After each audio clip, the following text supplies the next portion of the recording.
Welcome to Auto Mundial, the weekly home of all the latest motoring news and reviews. In this episode we check out what Italian manufacturer Abarth got itself for its 75th birthday. We've also got a clash of the all-electric SUVs on our hands as the new Renault Scenic takes on Volkswagen's established ID.4. Plus, how does the refreshed Skoda Scala fare against its 5-door hatchback competitors? That's all coming up. First though, the news.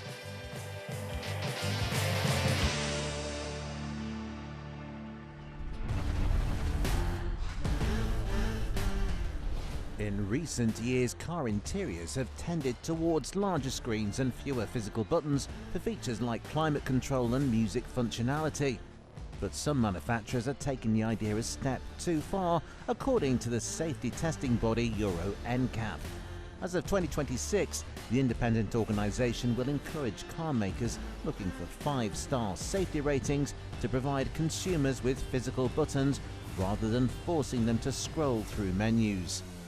Out of the 100 points new cars are judged on by Euro NCAP tests, 5 will be devoted to the new demands. Currently, the guidelines focus on 5 functionalities drivers use on a day-to-day basis: hazard warning lights, windscreen wipers, indicators, the horn and SOS features.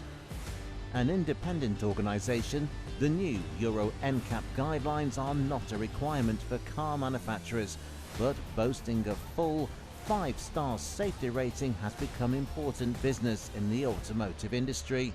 So expect plenty of interior redesigns over the next 18 months or so.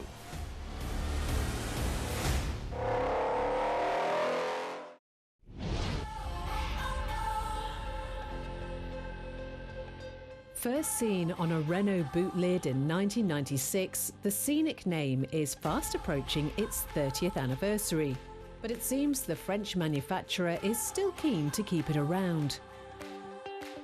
In 2024 though, the model previously fitting the MPV description takes on a whole new persona. In fact, as the SUV market continues to boom and the push for electric vehicles becomes ever stronger, Renault is doing like most manufacturers and combining the two.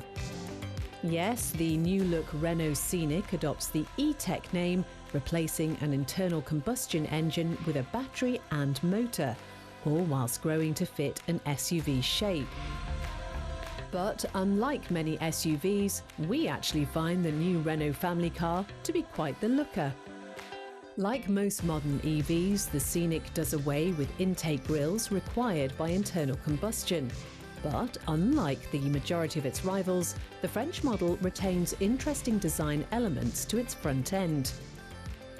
Small cooling vanes at the bottom of the bumper combine nicely with a quirky pattern between the headlights, making for quite the charming face. A sharp LED light layout that sets itself apart from other Renault models also helps to give the car some personality. The overall shape of this new Scenic is very similar to that of other crossovers and SUVs, but sitting on 19-inch alloys as standard, along with some recognisable cues from the nameplate's past, the E-Tech continues that unique essence from the front end. Once more, just like every Renault should, the boot gets the model name tattooed in large letters, just in case you forget what car you were driving. Inside, the desire to rival the likes of the Tesla is clear, with a very simple cabin design, focusing around the massive 12-inch portrait infotainment touchscreen. A similarly sized digital cockpit display sits behind the steering wheel. Adding to the minimalist design of the Scenic's cabin are the thin back seats, allowing for greater rear legroom and surely an airy cabin. An extra sense of space will also come from under the large sunroof, letting plenty of light into the rear seats. Open the boot and you will find a very spacious boot offering almost 550 litres of space, plenty for the weekly shop or a weekend away.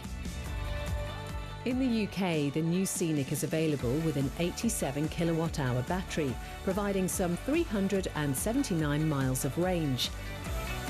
Last month, however, an entry-level 60 kilowatt-hour model joined the lineup with a 260-mile range, dropping starting prices from just under £41,000 to £37,500.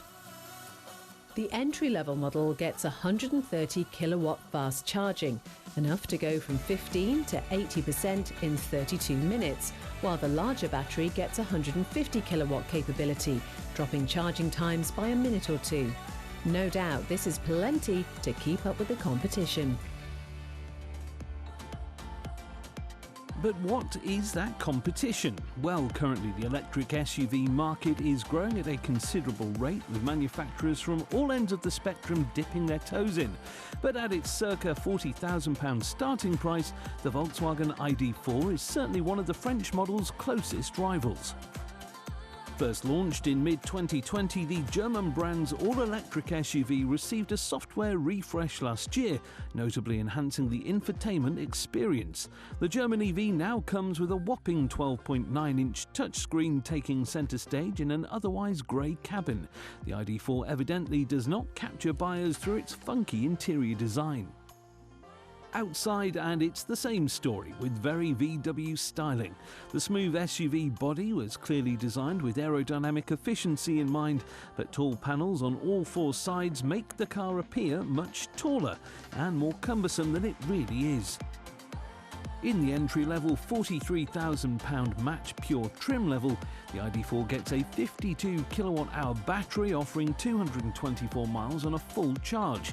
But the one that you'll want to go for is the Match Pro, with its rear-wheel drive layout and larger 77 kilowatt-hour battery pushing range to a generous 336 miles. This particular model will set you back just over 44 grand.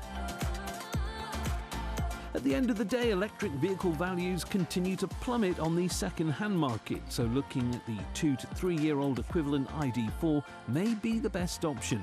However, with Renault consistently pumping out interesting and quirky EVs, we are excited to see how well the new shape Scenic does this year.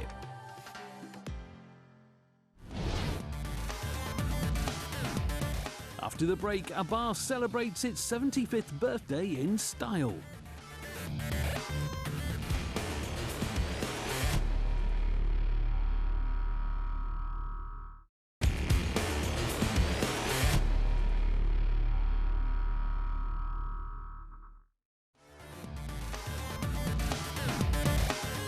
Welcome back. Coming up, Toyota shows off its latest 7-seater, but first a new entry to the electric estate market.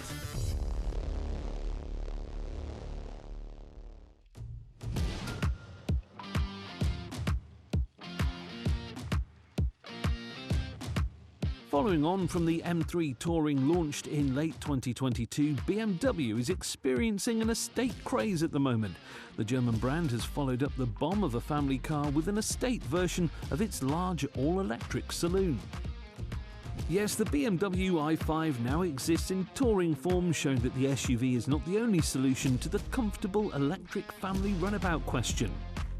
For the most part, styling is much the same as the standard model, but setting the new car apart from the saloon variant of the i5 is its sloping, almost shooting brake-style roofline. As one would expect, that extended roof comes with a far more spacious boot. The Touring features a sizable 570-litre boot with the seats up, whilst lying the rear seats flat will open up 1,700 litres in luggage capacity. Under the surface, the Touring specifications are near identical to the original car, with range taking a slight hit due to the additional weight.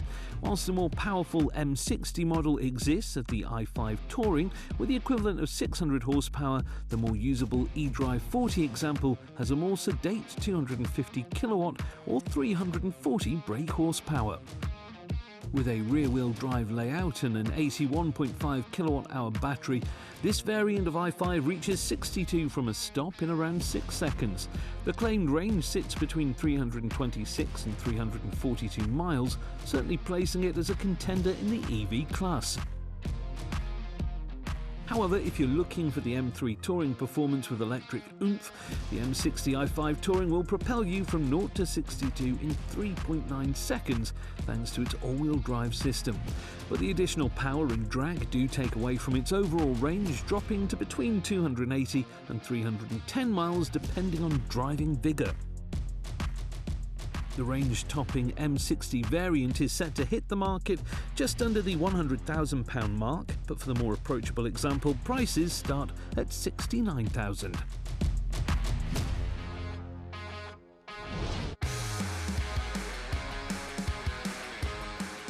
With models like the Golf from VW, the soon-to-be discontinued Ford Focus and the premium Audi A3, we are big fans of the 5-door hatchback market here in the United Kingdom, but these are far from the only attractive options in the class. First introduced in 2019, the Skoda Scala has been a popular member of the Skoda range for some years and an affordable entry to the 5-door compact class. But having recently received a midlife facelift, will it remain a go-to affordable option on a budget?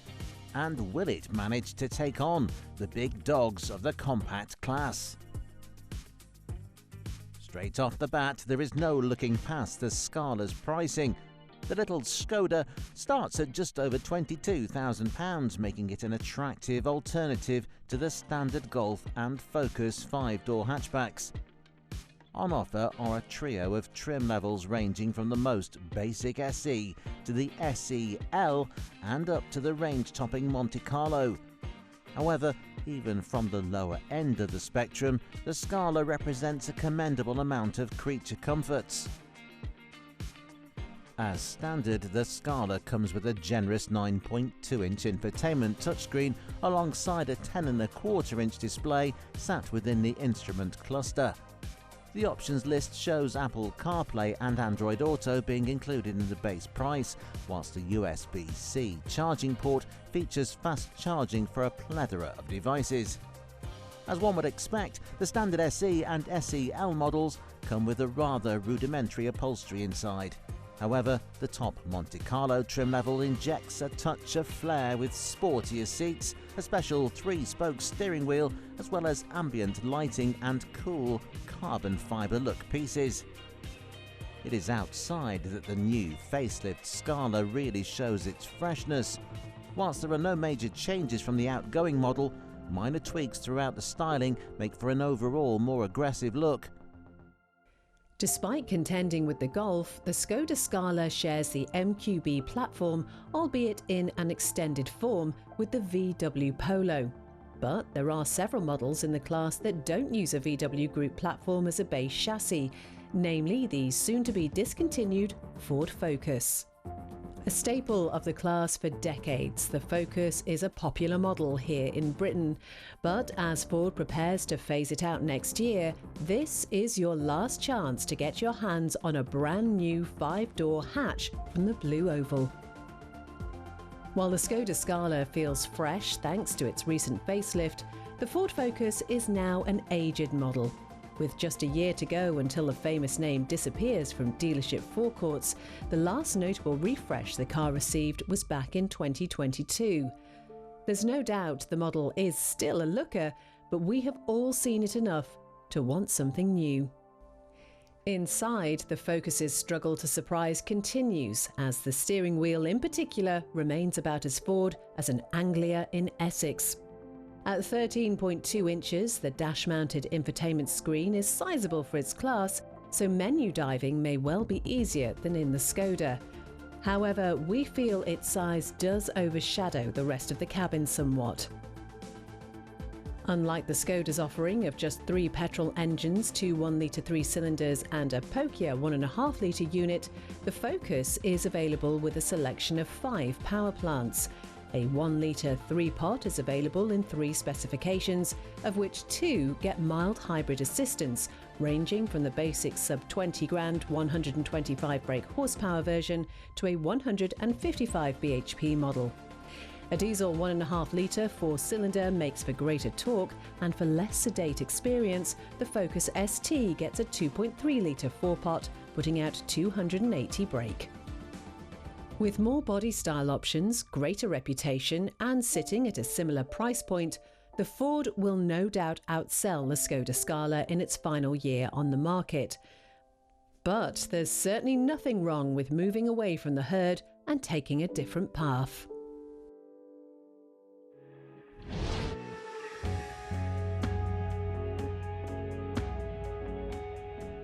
The Toyota Highlander may share its name with immortal beings, but it is in its infancy here in the UK. Throughout its 4 generations, most recently refreshed in 2019, the Highlander has spread itself thinly across a variety of variants, attempting to appeal to the many. But in 2024, Toyota seemingly wants to relieve the mid-size car from its high-end duties stateside, introducing the all-new Grand Highlander. Despite bearing the same name and whilst sitting on the same core platform, the Grand Highlander is a different beast to the standard car visually.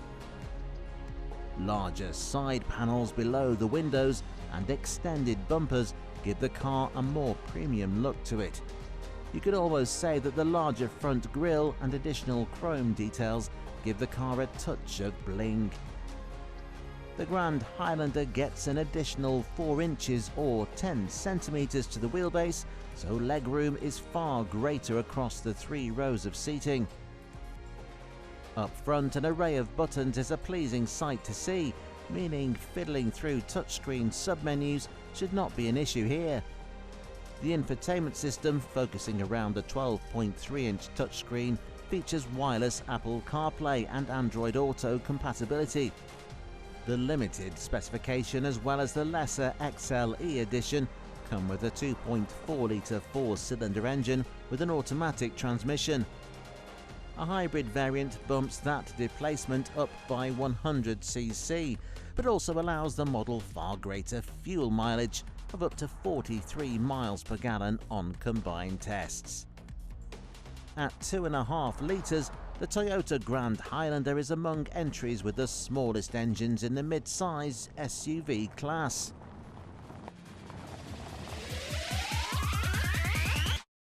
One of the most popular models in the USA, the Kia Telluride, gets a comparatively colossal unit, a 3.8-litre V6 pumping out 291 bhp.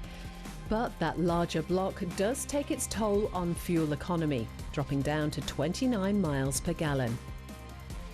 Inside, the Telluride has an airy and bright cabin, thanks to a pair of sunroofs on higher specification cars and large windows. Napa leather and upholstery adorn the seats, dashboard and ceiling, surely making this a pleasant place to be. The third row of seating in the Kia provides ample legroom, giving even the lankiest of us comfort in the back. Much like the interior, the Kia has a suave demeanour about its design from the outside. Where the Grand Highlander looks like a bodacious show-off, the Telluride has an air of sophistication and class in our eyes. Despite its more attractive looks, the Kia appears to be a more affordable option than the Highlander. The Telluride has a starting price of just over $36,000, while the Toyota Grand Highlander is priced at $43,000. But a quick browse of the trim levels and additional options, and you'll soon realise that the Kia can easily surpass the $50,000 mark. A country full of hatchbacks and small crossovers, neither the Toyota Grand Highlander nor Kia Telluride were built to fit the United Kingdom. As a result, their battle will sadly remain stateside.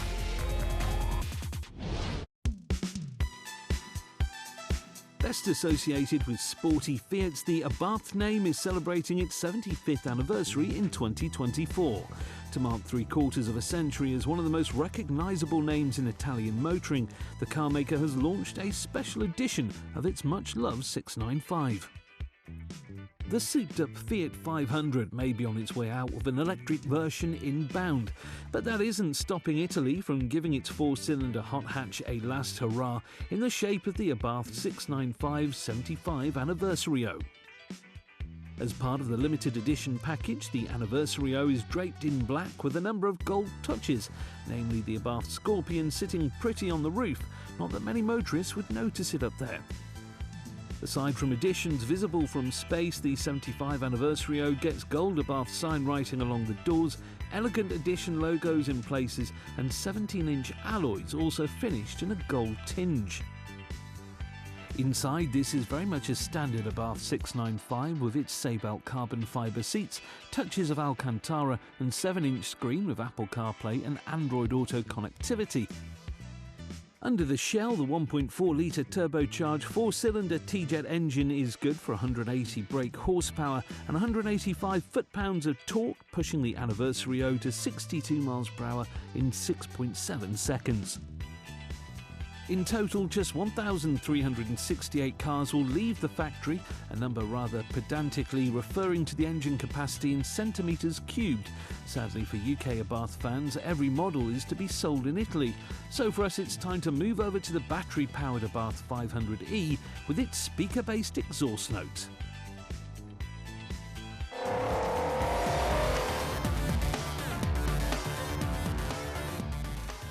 That is all we have time for today, but tune in next week for a rugged Ford Bronco in firefighting specification.